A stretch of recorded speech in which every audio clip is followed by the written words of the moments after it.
Part 1. Diplomatic Immunity. Warning lights flashed red across the bridge of the Harmony as Captain Sarah Chen gripped her chair. Outside the viewing port, the hegemony mothership, Eternal Dominion, hung in space like a massive metal spider, its hull gleaming silver against the stars. "Solar storm approaching fast, Captain," reported Lieutenant Martinez from the communications station. "Class X flare. Both ships need to take shelter immediately." Chun nodded. She had been expecting this diplomatic meeting with the hegemony for months. First contact with an alien civilization was never supposed to be easy, but a solar storm was. Not part of the plan. The alien delegation had arrived on her ship an hour ago. 3 beings from different species, all part of the hegemony alliance. There was Ambassador Krell, who looked like a walking tree with golden bark. Then came Security Chief Vorth, a massive creature with thick gray skin and 4 arms. And finally, Navigator Zixthera, an insect-like being with 6 thin arms and large compound eyes that shifted colors. "The storm will hit in 20 minutes, Chen announced to her crew. "All personnel to the lower decks. Maximum shielding protocols." The alien delegates moved quickly toward the exit, but Zixthera stopped at the navigation console. Her 6 arms moved over the controls with practiced ease. "Your ship's navigation system is quite simple," she said, her voice coming through the universal translator as a series of clicks and whistles, almost primitive compared to ours. Chen watched the alien navigator work. Zixthera's compound eyes glowed blue as she studied the human ship's systems. There was something in her tone that Chen didn't like. Not respect, but amusement. "It gets the job done," Chen replied simply. "I suppose it must, for such a young species," Zixthera said with what sounded like a chuckle. "Your people have only been in space for what, a few hundred years? We have been traveling between stars for millennia." The other aliens had already left the bridge. Chun's crew was moving to the lower decks as ordered. She started to follow them, but stopped when she heard a loud clang from above. "What was that?" Zixthera asked, her eyes shifting to orange. Chen checked her tablet. "Hull breach on deck 7. It's probably hit by debris from the storm's edge." She frowned at the readings. "The emergency doors have sealed automatically." They both looked up at the ceiling. Above them was deck 7, where the main corridor connected to the lift system. "Can we get around it?" Zixthera asked. Chun shook her head. "Not quickly enough. The storm will be here in 15 minutes. Ow, we're trapped on the upper decks." That'd be for the first time. Zixthera looked worried. Her compound eyes turned a deep red color. "The radiation levels during a Class X solar storm are lethal to most organic life forms. We need to reach the shielded areas immediately." "The navigation cabin has some shielding," Chen said, pointing to a door on the far side of the bridge. "It's not as good as the lower decks, but it's better than staying here." They moved quickly into the navigation cabin. It was a small room, with walls lined with monitoring equipment and star charts. Zixthera immediately went to the door controls and activated the emergency seal. "It's like it's just us now," she said with a smirk as she shut the cabin door. The lights dimmed as the ship's systems automatically reduced power to non-essential areas. Emergency lighting cast long shadows across the room. Chen pulled out her tablet and checked the radiation readings. They were already climbing. "Storm starting to hit us." Zixthera studied her own device, a small crystal that glowed with different colors. "The radiation levels are approaching dangerous levels for most species. How long before your people can rescue us?" "Probably 6 to 8 hours, Chen said, settling into a chair. "They'll need to wait for the storm to pass before they can safely." "Cut through the blocked corridor?" Zixthera's eyes shifted to a darker red. 6 to 8 hours? That's impossible. No organic being can survive that much radiation exposure. Chen looked at her tablet again. The numbers were definitely high, but not panic-worthy. "It's not ideal, but we should be okay. Should be okay?" Zixthera's voice rose to a higher pitch. "Captain Chen, I don't think you understand. These radiation levels will kill us within 2 hours. Less probably." Chen set down her tablet and looked at the alien navigator calmly. "How much radiation can your species handle?" "The safe limit for my people is 50 milliarms per hour," Zixthera said. "We're already at 200 and climbing. At 500 cellular damage, becomes irreversible." Chen said, pulling out a small device from her diplomatic bag. This says we're at about 800 millirounds per hour now. Zixthera stared at her. 800. You're sitting there like nothing is wrong? Well, it's not comfortable, Chen said with a shrug. But it's not immediately dangerous for humans.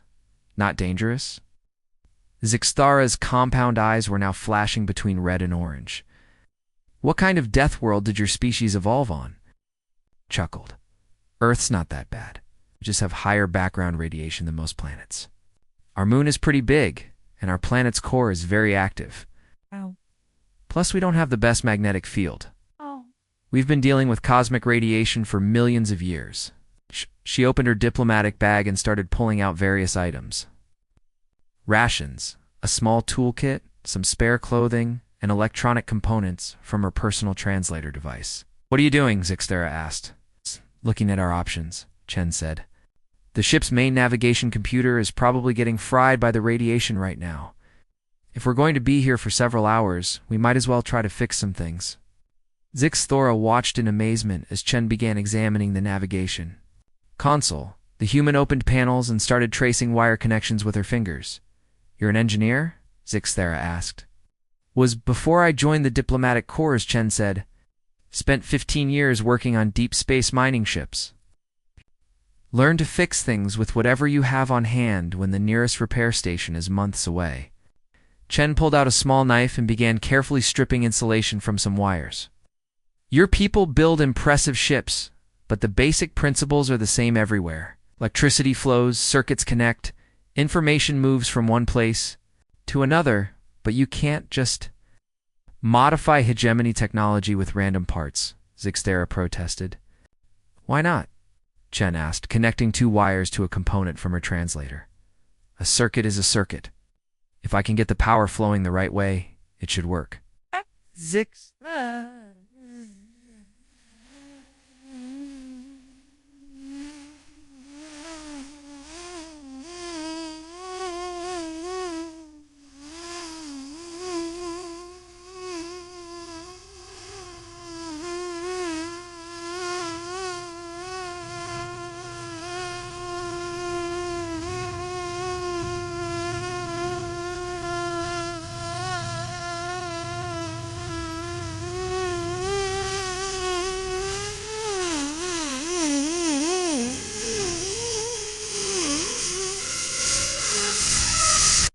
The radiation was starting to affect her system.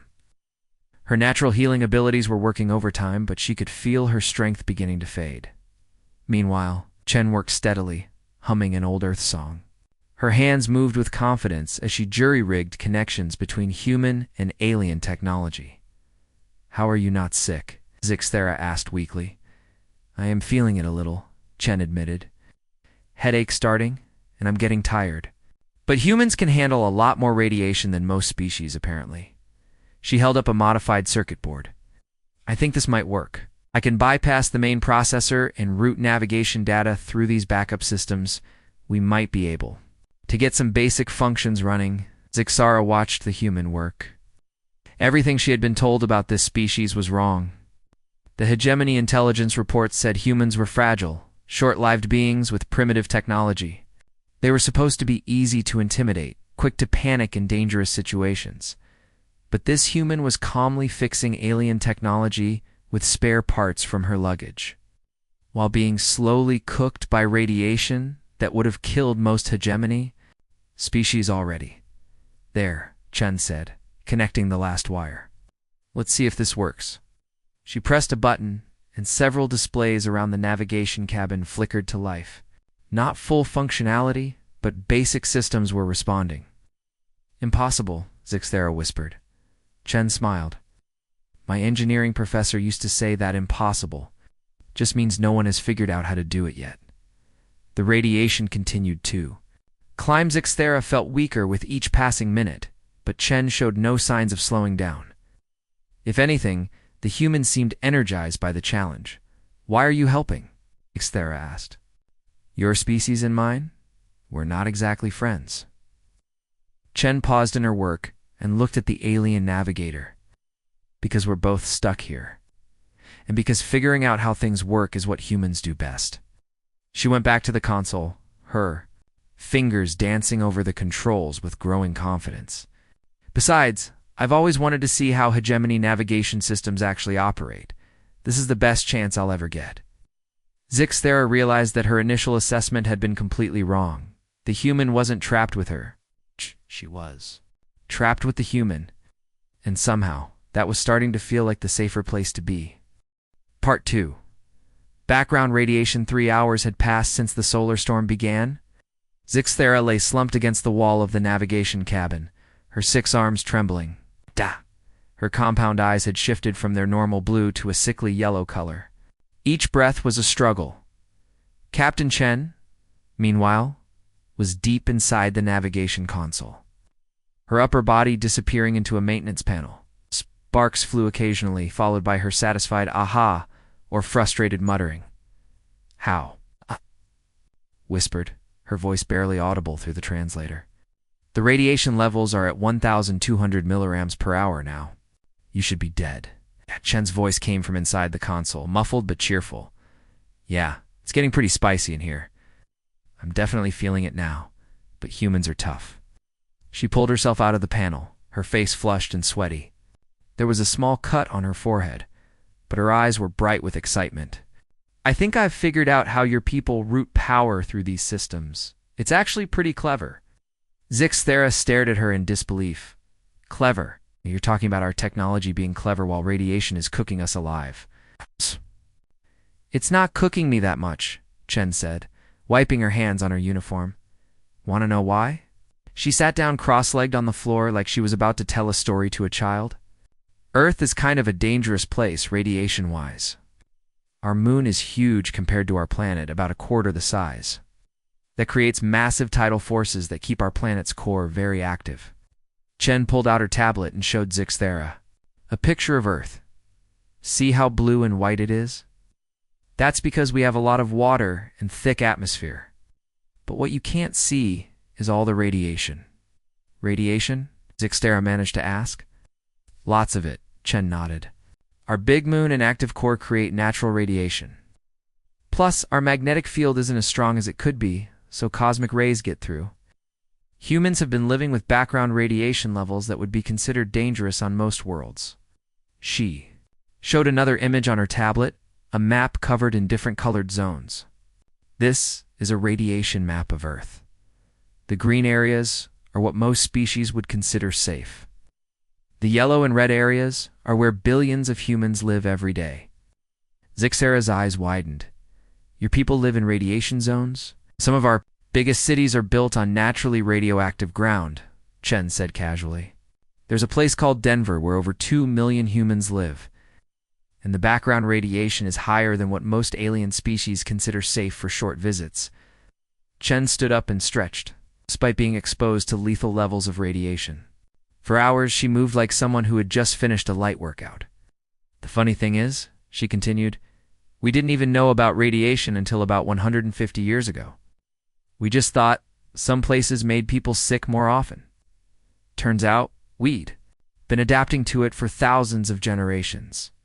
She went back to the console and started working again. Your hegemony intelligence files probably say humans are fragile because we die young and get sick easily. But that's not because we're weak. It's because we live on a planet that's constantly trying to kill us in creative ways. Zixthera watched Chen work with growing amazement. The human was using pieces of her diplomatic uniform, strips of fabric and metal threads to create makeshift insulators. She had taken apart her emergency food containers and was using the metallic packaging as conductor patches. What are you doing now? Zixthera asked. Making friends with your navigation computer, Chen said, connecting a wire made from her uniform's metallic thread to a circuit board. See, the radiation is messing up the data pathways. But if I can create some alternate routes using basic materials. She held up a small device she had built from various components. This should act like a filter. It won't stop the radiation, but it will clean up the electronic signals enough for the computer to function. You built that from random objects. In your bag? And parts of my clothes? Yeah, Chen said. Humans are good at making things work with whatever we have.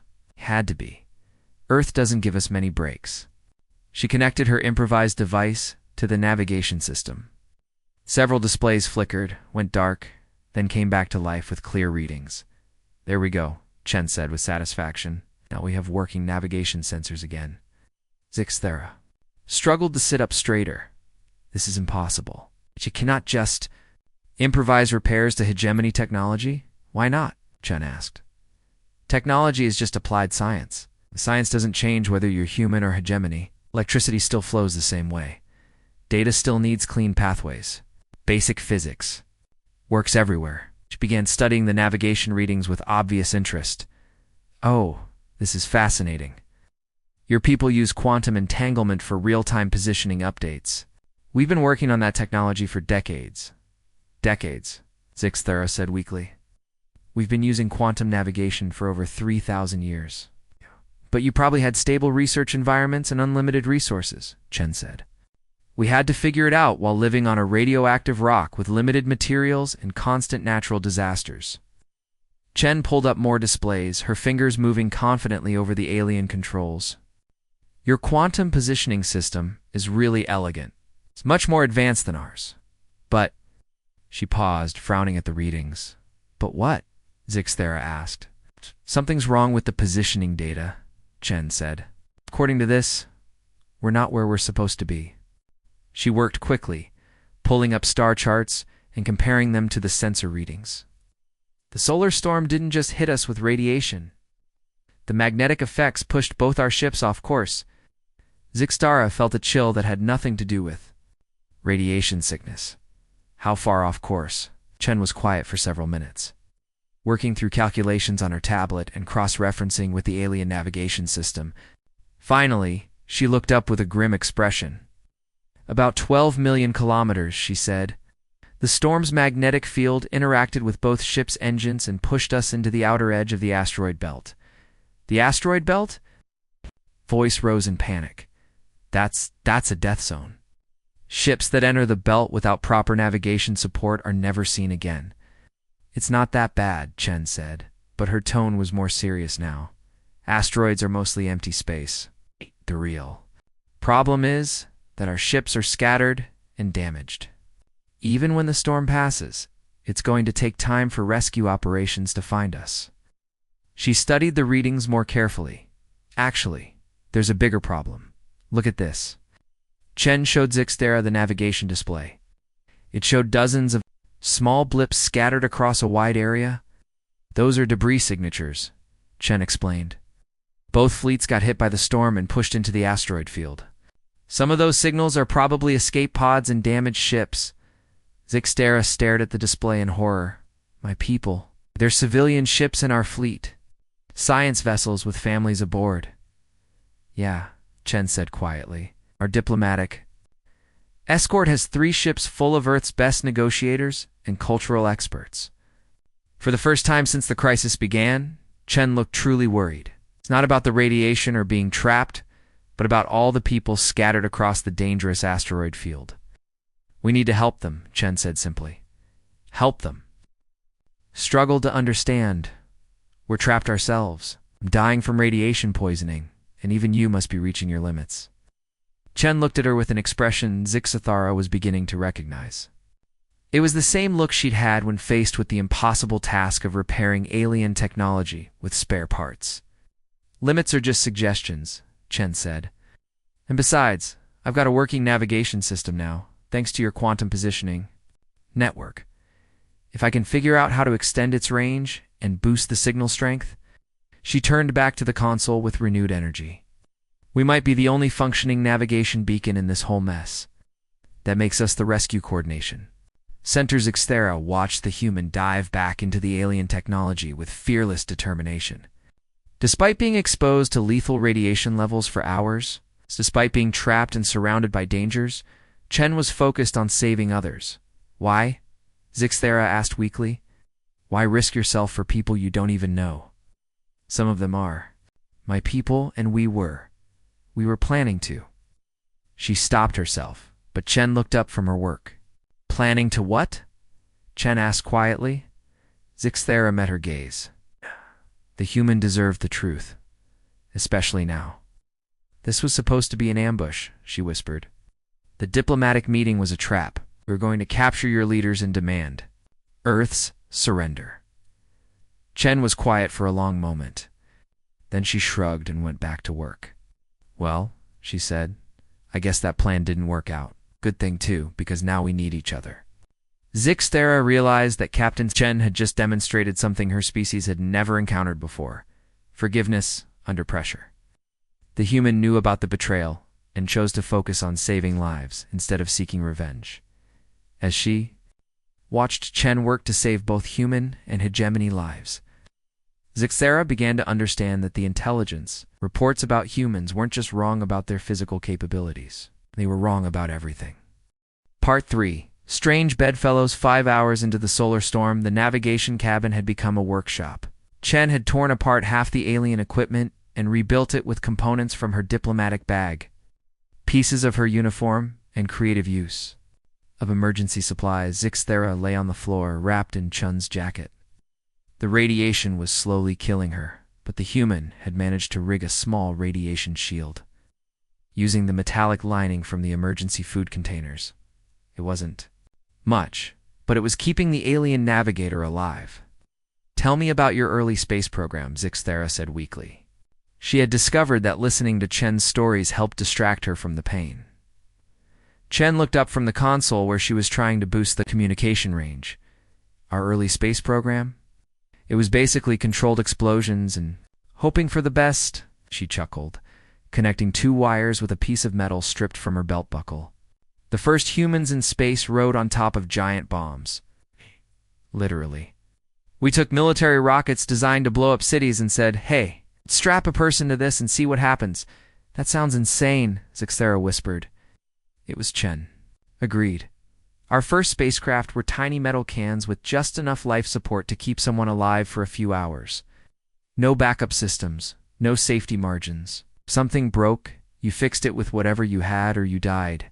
She held up a small device she'd built from her emergency medical kit and some circuit boards. This should extend our communication range. Want to know how I learned to do this? Zixthera nodded weakly. My great-grandmother was a deep space miner, Chen said, installing her improvised device into the communication system. Back when humans first started mining asteroids, the ships were death traps. No fancy automated systems, no AI support. Just humans with basic tools and a lot of determination. The communication system flickered to life, showing several weak signals scattered across the asteroid field.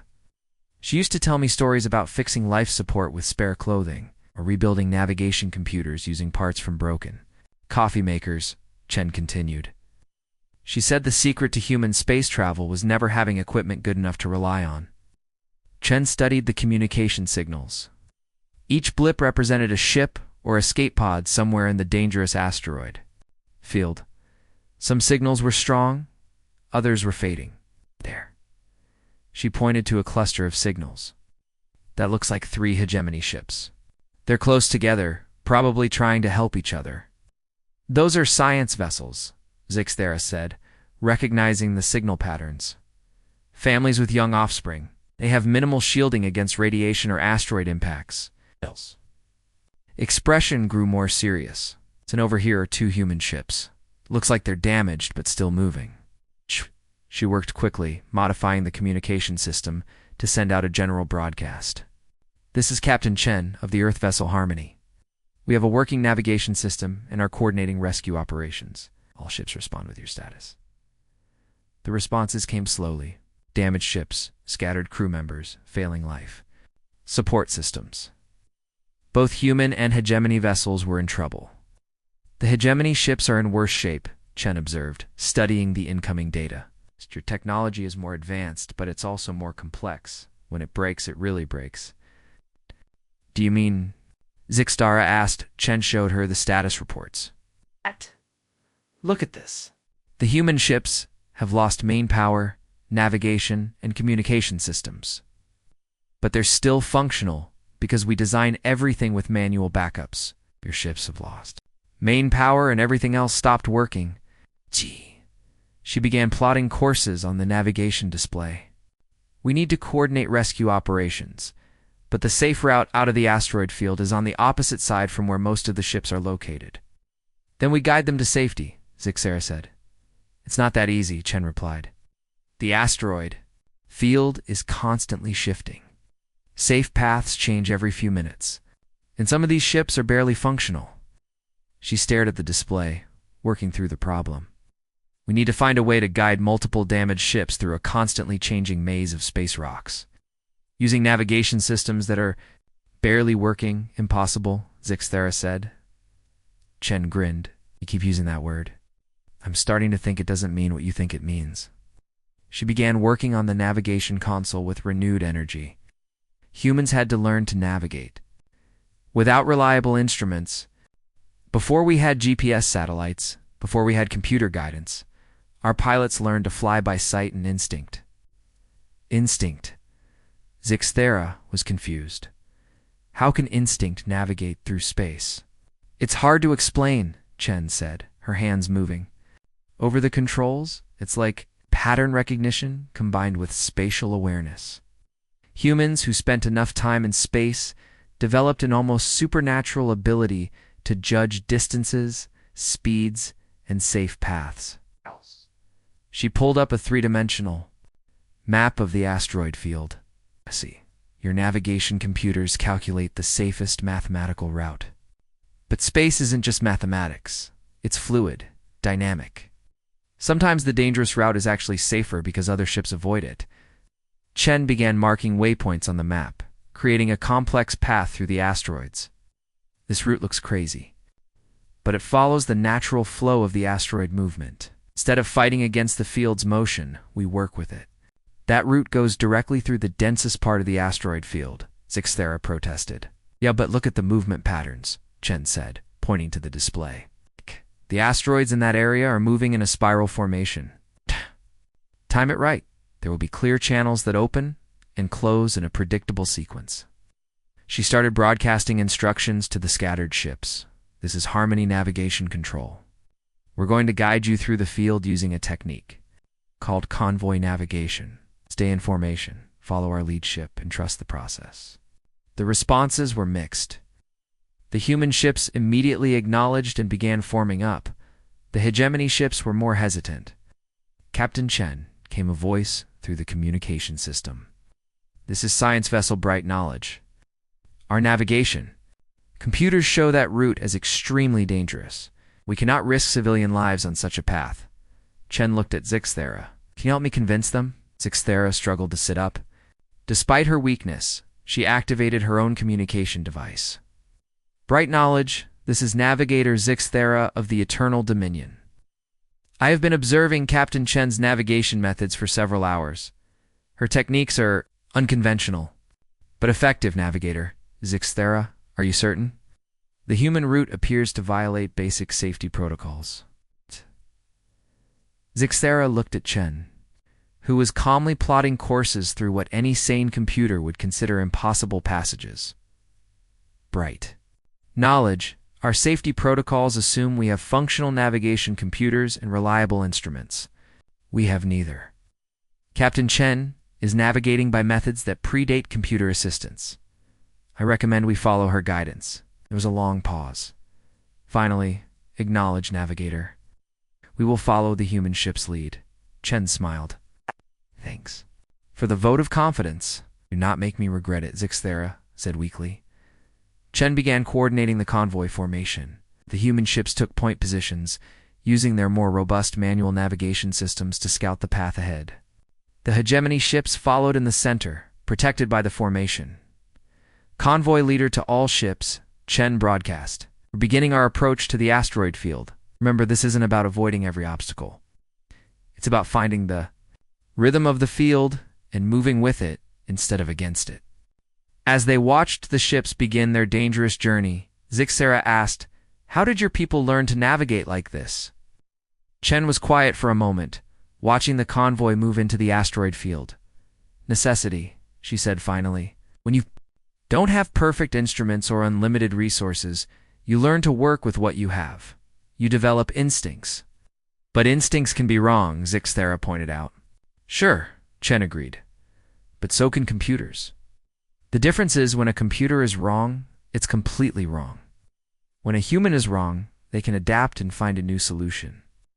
On the display, the convoy was making progress through the asteroid field. The lead human ships were calling out course corrections, warning of unexpected obstacles, and finding alternate routes when the planned path became blocked. "Look at that," Chen said with admiration. "Captain Rodriguez on the Pioneer just found a shortcut I missed. She's routing 3 ships through a gap that my calculations said was too narrow." "How is that possible?" Zixthera asked. "Experience," Chen said.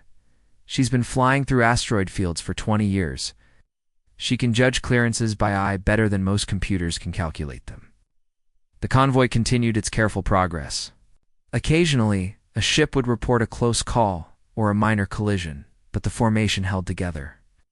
The human ships seemed to dance through the obstacles, while the hegemony vessels followed like careful students. "Your people are remarkable," Zixthera said quietly. Chen looked at her. "So are yours. Your quantum navigation technology is centuries ahead of ours. Your ships are more advanced than anything we've ever built, but they're useless when they break," Zixthera pointed out.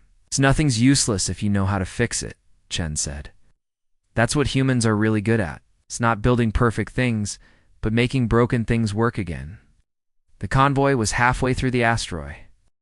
Part 4. Dead Reckoning. The medical ship Gentle Healing was tumbling through space, its hull scarred by asteroid impacts. On the navigation display, Chen could see it spinning helplessly toward a massive rock formation that would crush it in less than 10 minutes. "How many people are on that ship?" Chen asked, her fingers flying over the controls. Zixthera checked her communication device weakly. 43 crew members and patients, including 12 offspring in the medical bay. Chen's jaw tightened. 12 kids. She immediately began broadcasting to the convoy. "All ships, emergency rescue operation. The Gentle Healing has lost propulsion and is on collision course with Asteroid Cluster 7 Alpha." The responses came quickly from the human ships. "Pioneer here. We can attempt a tractor beam rescue, but our systems are damaged." Discovery reporting. "We have maneuvering thrusters, but no heavy lifting capability. New Horizon standing by. Our tug equipment is functional, but we'd have to get very close." The hegemony ships were more cautious. "Science vessel Bright Knowledge here. Our computers show the rescue zone as extremely hazardous. Probability of successful rescue is less than 12%. Cargo vessel Swift Current reporting. We have tractor beam capability, but our navigation systems cannot calculate a safe approach route." Chen studied the tactical display. The Gentle Healing was spinning in the middle of a dense asteroid field, surrounded by moving rocks of various sizes. Any rescue ship would have to navigate through a constantly shifting maze of obstacles. "The mathematics are impossible," Zixthera said, looking at the same display. "No computer can calculate a safe path through that kind of chaos." "Good thing we don't need a computer," Chen said. She opened a communication channel to Captain Rodriguez on the Pioneer. "Maria, you still remember the Titan Station rescue? The one where we pulled those miners out of the collapsing asteroid?" Rodriguez's voice crackled through the damaged communication system. "Yeah, I remember. You want to try a dead reckoning approach?" "Exactly what I was thinking," Chen replied. "You take point. I'll guide from here using the nav sensors." "Dead reckoning?" Zixthera asked. "What is that?" Chen began plotting approach vectors on the display. "It's an old navigation technique. When your instruments fail or the situation is too complex for computers, you navigate by sight, experience, and instinct." She marked several waypoints on the screen. "You'll see your computers try to calculate the perfect safe route. But in a situation like this, there is no perfect route. There are only dozens of possible routes, each one dangerous in different ways." "That sounds like guessing," Zixthera said. "Not guessing," Chen corrected. "Pattern recognition. Humans are very good at seeing patterns in chaos and adapting to changing situations in real time." She opened communications to all ships. "Listen up, everyone. Going to attempt a cascade rescue operation. Pioneer will navigate to the Gentle Healing using dead reckoning techniques. Other ships will form a relay chain to pass the rescued ship back to safety." Captain Rodriguez's voice came through clearly. "Chen, The asteroid field around that medical ship is moving like a washing machine. The computer can't even track all the objects. Then we don't use the computer, Chen said calmly. You've been flying through asteroid fields for 20 years, Maria. Trust your eyes and your instincts. Chen began calling out navigation instructions based on the sensor readings. Pioneer, you have a clear approach window opening at bearing 2-7-Mark-4. Window will be open for 90 seconds. Confirmed, beginning approach, Rodriguez replied. On the display, Chen watched the Pioneer begin its dangerous journey. Into the asteroid field, the ship moved with a fluid grace that no computer program could match, sliding between moving rocks with meters to spare. How was she doing that? Zixera asked in amazement. Experience, Chen said, continuing to call out obstacles and opportunities. Pioneer, large asteroid rotating into your path in 30 seconds. Alternate route opening at bearing 31-Mark-6. I see it, Rodriguez replied calmly, adjusting course. The hegemony ships watched in fascination as the human vessel seemed to dance through the deadly obstacle course. Where their computers saw only chaos and certain destruction, the human pilot found safe passages and navigation opportunities. Pioneer, you're halfway to the target, Chen reported. How are you holding up? Like riding a bicycle through a tornado, Rodriguez replied. But I've got the rhythm now. These asteroids are moving in patterns. I can see the flow. Chen smiled. That's what I wanted to hear. New horizon. Are you ready for the pickup coordination? Standing by, came the reply from the tug ship. But Chen, even if Maria reaches the medical ship, how are we going to get a 43-person crew off a spinning vessel in the middle of an asteroid storm? One problem at a time, Chen said. She turned to Zixera. I need to understand your people's evacuation procedures. How quickly can they abandon ship in an emergency? Zixthara was staring at the display where the Pioneer continued its impossible journey through the asteroid field. Our standard evacuation time is 23 minutes for a ship that size? 23 minutes? Chen looked shocked. That's way too long. The collision window is only 8 minutes.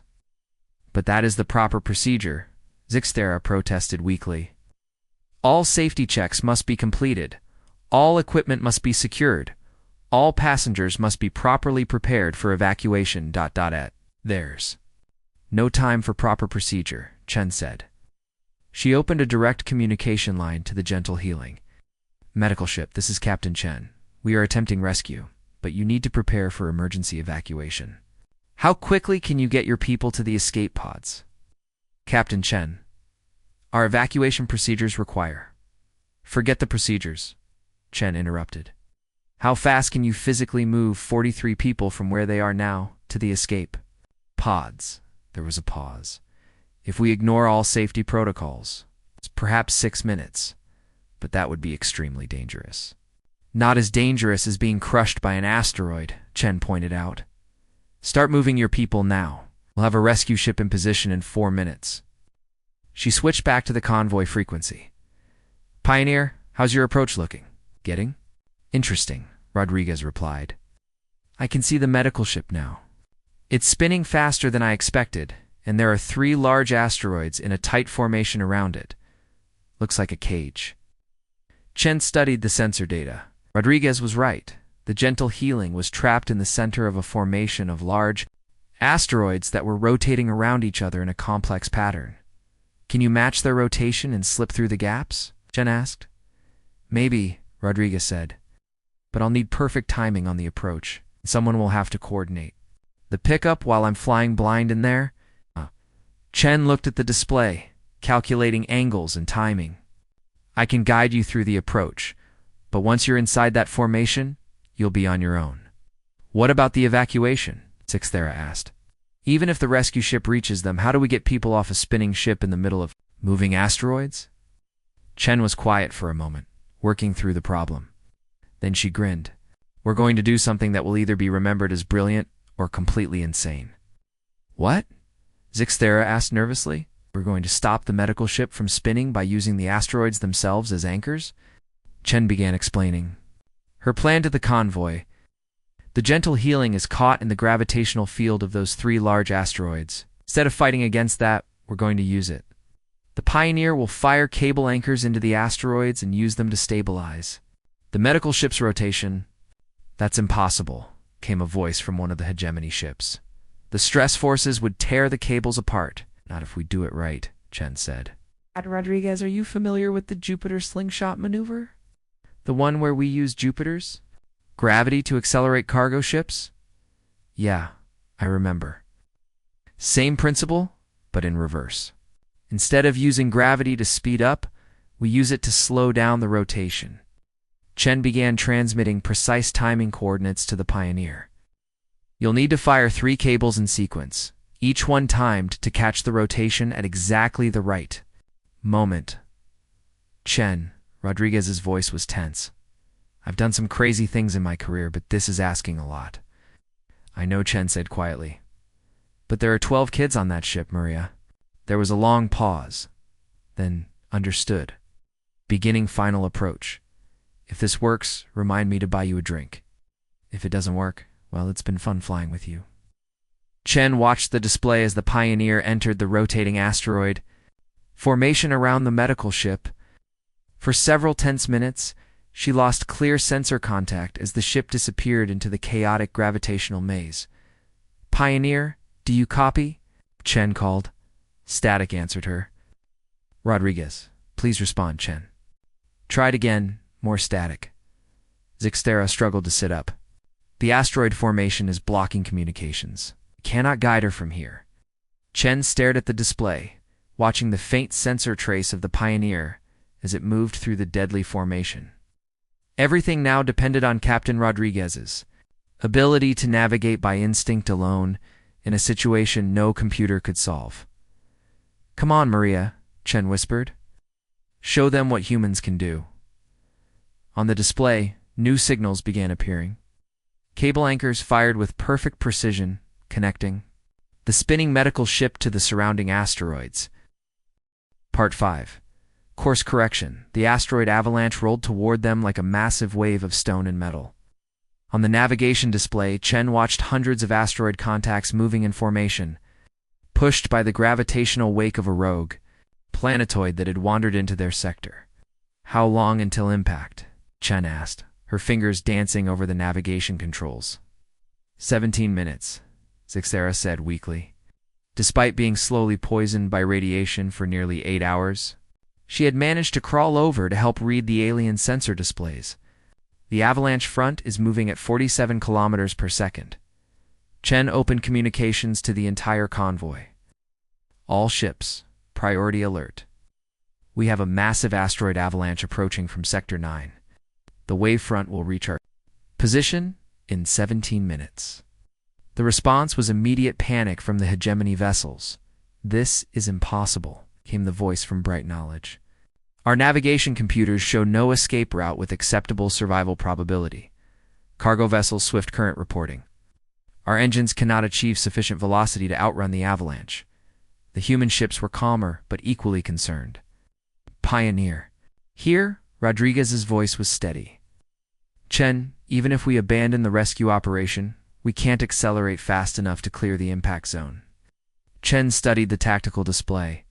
The convoy was spread across several kilometers with the rescued medical ship and its patients still being evacuated.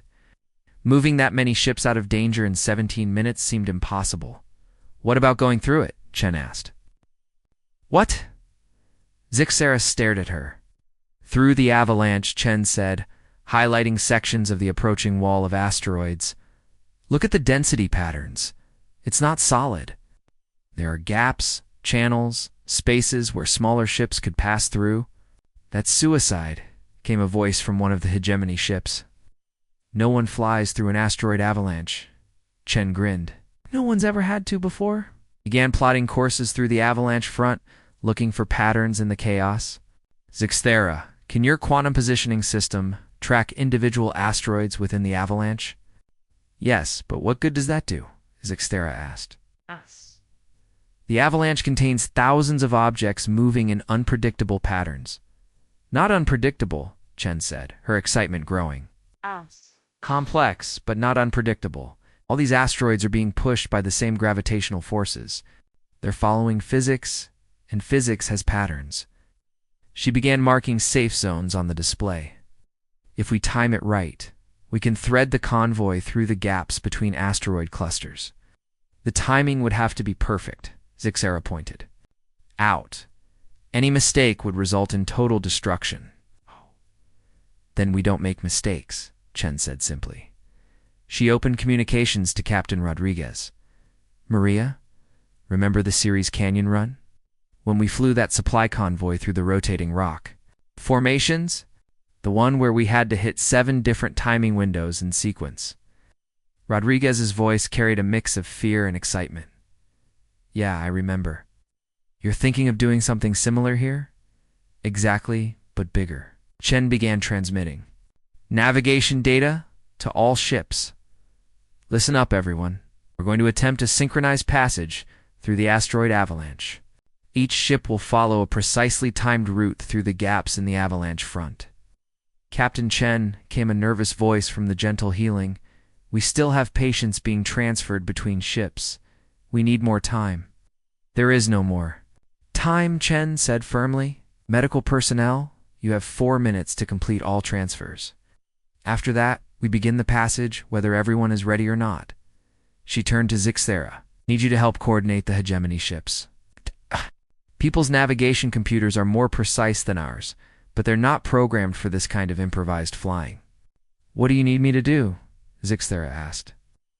Override their safety protocols, Chen said. Your ship's computers will refuse to follow the routes I'm plotting because they calculate them as too dangerous. You need to convince your people too. Trust human navigation. Zixera stared at the display showing Chen's planned routes through the avalanche. The paths twisted and curved between moving asteroids, requiring split-second timing and perfect coordination. These routes are insane, she whispered.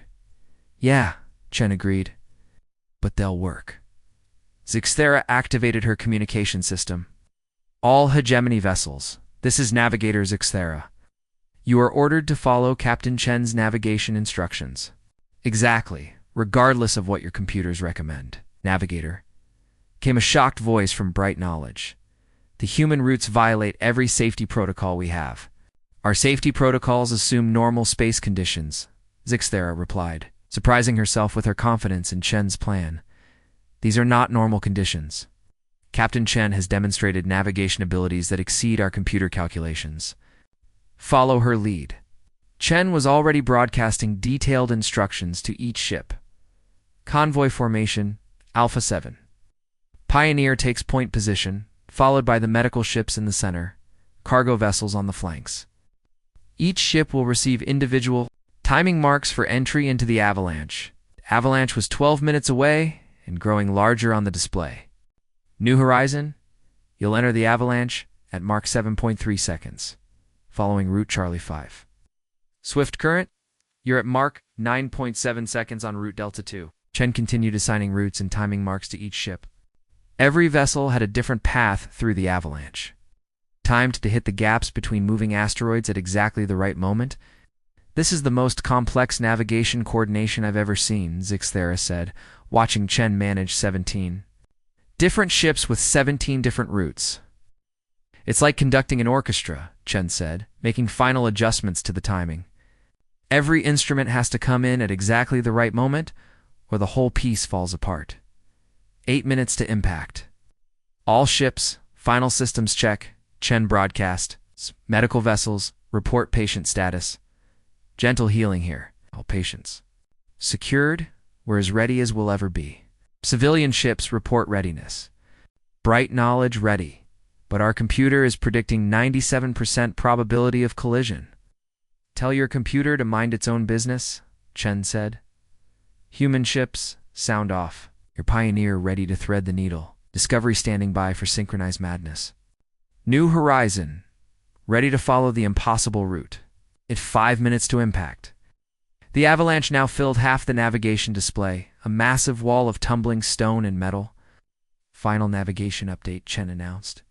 The avalanche front has shifted, slightly adjusting all timing marks by plus 2.3 seconds. She looked at Zixera.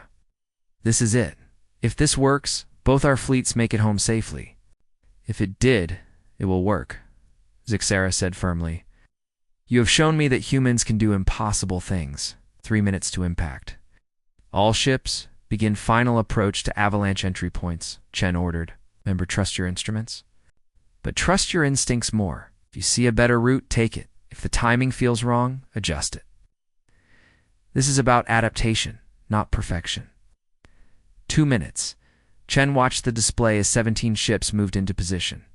Each vessel was approaching a different point on the avalanche front, ready to dive into the chaos at precisely the right moment. 1 minute, Pioneer. You're up first, Chen said. Entry window opens in 30 seconds. Confirmed, Rodriguez replied. See you on the other side. Mark. Chen called. The Pioneer dove into the avalanche front, disappearing between two massive asteroids that missed, crushing the ship by mere meters. On the display, Chen tracked its progress through the first gap, then the second, then the third. Discovery. Your mark in 5.4.2. Mark. One by one, the ships entered the avalanche, following Chen's precisely calculated routes. Some flew over tumbling asteroids, others dove beneath them, all of them threading through gaps that appeared and disappeared in seconds. Gentle healing. Your window is opening now. Mark. The medical ship, heavy with patients and moving slowly, slipped between two asteroid clusters with only meters to spare on each side. Chen coordinated the entire passage, calling out course corrections and timing adjustments as the situation changed. All ships. The avalanche is rotating counterclockwise. Adjust your approach angles by -3 degrees. The hegemony ships followed the instructions with growing confidence. Their crews watched in amazement as the human navigation techniques guided them safely through obstacles their computers had declared impossible to navigate. Swift current. Watch for debris field at your 10 o'clock position. Confirmed. Adjusting course. 15 minutes later, the last ship emerged from the far side of the avalanche. All 17 vessels had made it through without a single collision. Ship's report status, Chen called out. Pioneer here. We're through and intact. Gentle healing reporting. All patients safe. No injuries. Bright knowledge here. Captain Chen. Our computer is having what I believe humans call a breakdown. It cannot calculate how we survived that passage. Chen laughed. Tell your computer that sometimes survival isn't about calculation, it's about adaptation. As the convoy regrouped in safe space, rescue ships from both fleets finally arrived. The solar storm had passed, and normal operations could resume. Later, as Chen and Zixera waited for medical evacuation, the alien navigator looked at her with something approaching awe. Why did you do it? Zixera asked.